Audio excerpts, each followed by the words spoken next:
Hi, my friends. How are you? I am good. Thank you very much for asking.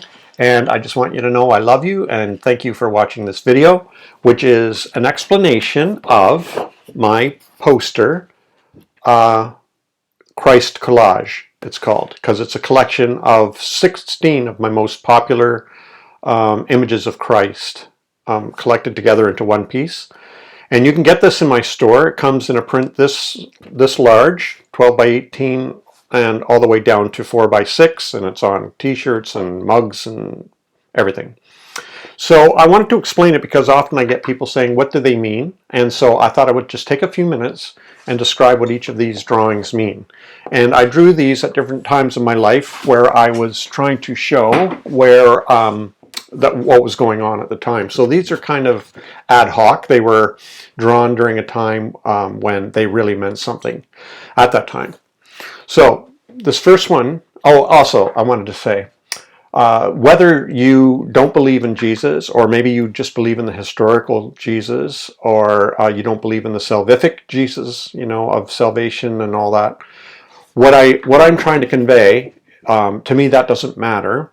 What I'm trying to convey in my art is, if you believe in Jesus, then I think your theology, the theology of Jesus, should encourage us to see Christ in different manifestations and different people and cultures and identities and so on.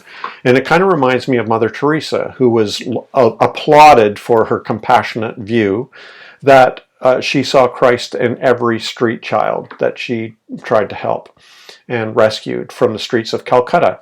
And people thought she was amazing and a saint and everything, right? And so that's what I'm kind of doing. I'm taking that idea and showing it, manifesting it in different identities and so on. If we do believe Christ is the all in all, then it must be literally Christ can be seen in all manifestations of everyone and identities and cultures and so on, right? So I wanted to show that. Now, in the first one, this is called Jesus Christ. It's supposed to sound like Jesus Christ, but it's Jesus Christ, and it shows him shedding tears. I drew this during a time when really bad things were happening around the world and in the United States and Canada, and still are. And it shows that he doesn't have many tears left before he's going to start being underwater. And so I just wanted to convey the urgency of the crisis we're in. Jesus Christ. This one is called Mexichrist, and that's a Mexican worker. His halo is a sombrero.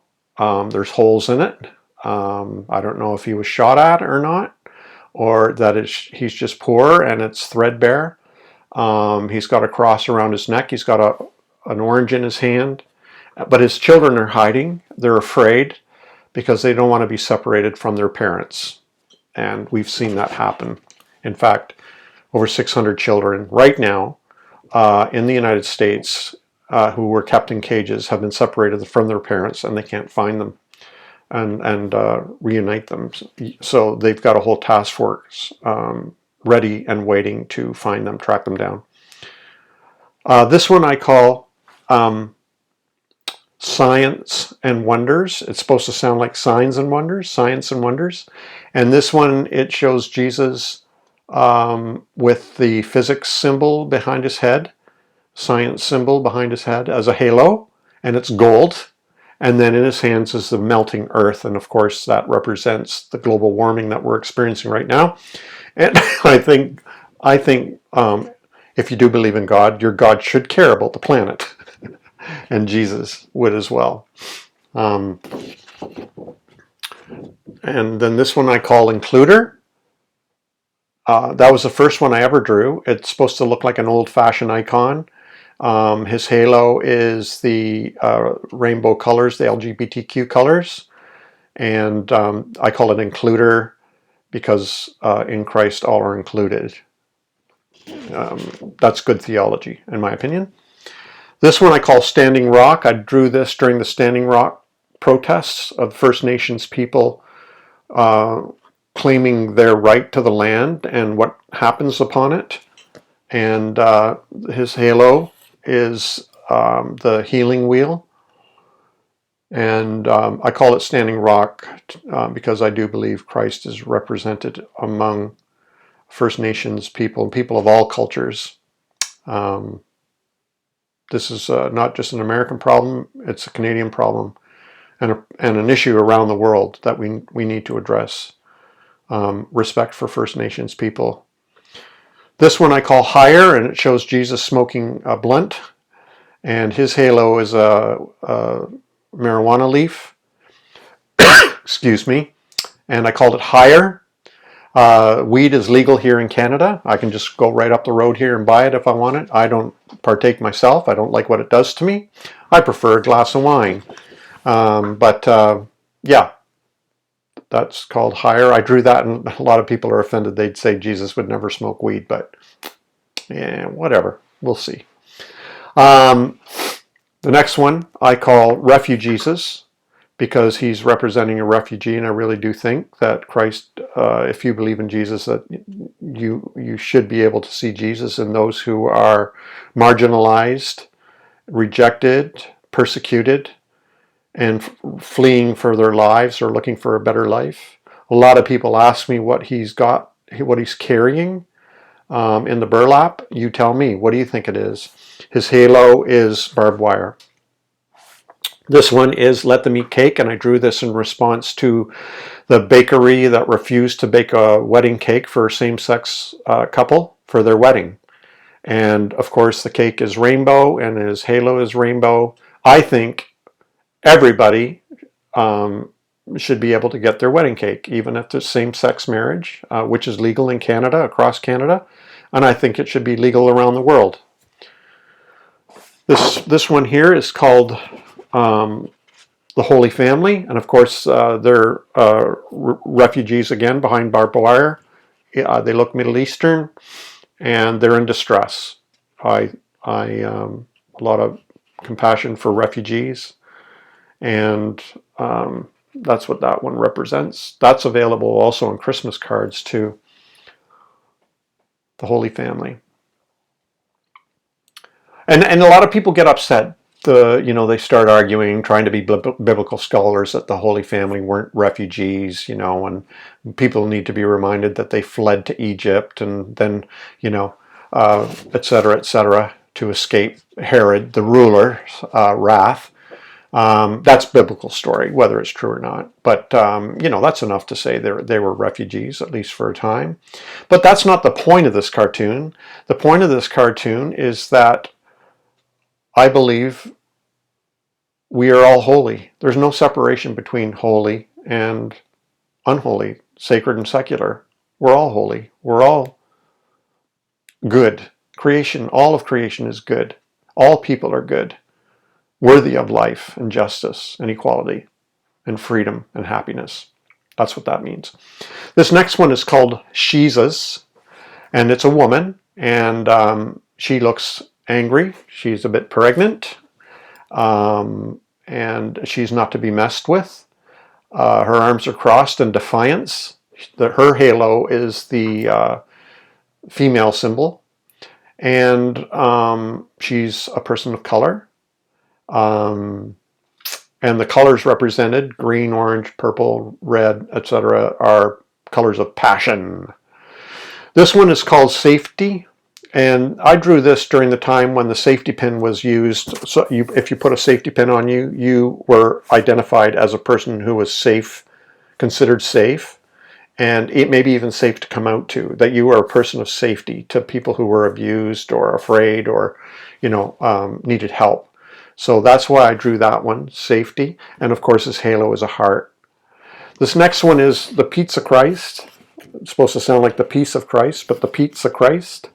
And this one I drew in response to the pizzeria that refused to give pizza to a gay couple. Come on, folks. Catch up. Get with the times.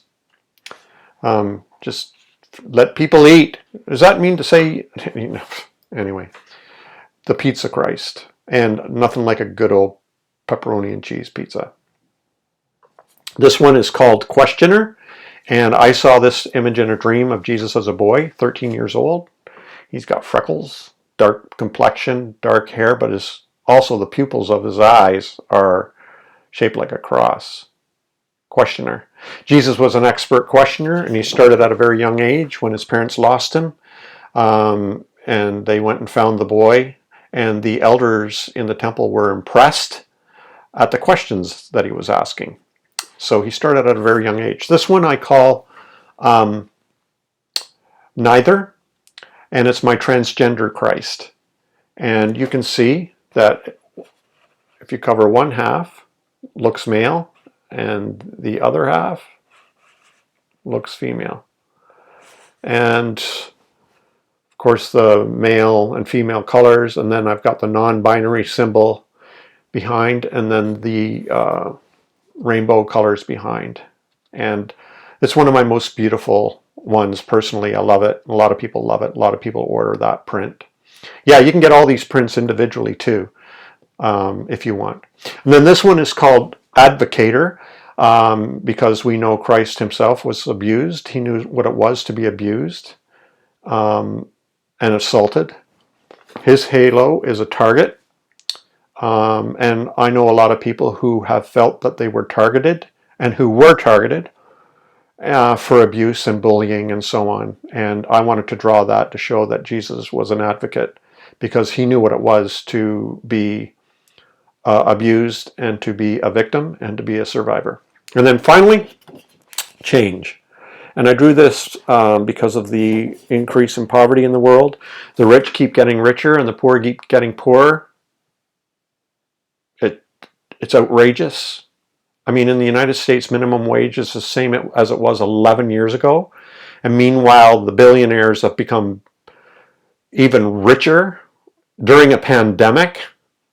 I mean, if you can't see the inequality in the world right now between the rich and the poor, and how the rich are just getting richer and richer and the poor just getting poorer and poorer, I can't help you. You're as blind as a bat.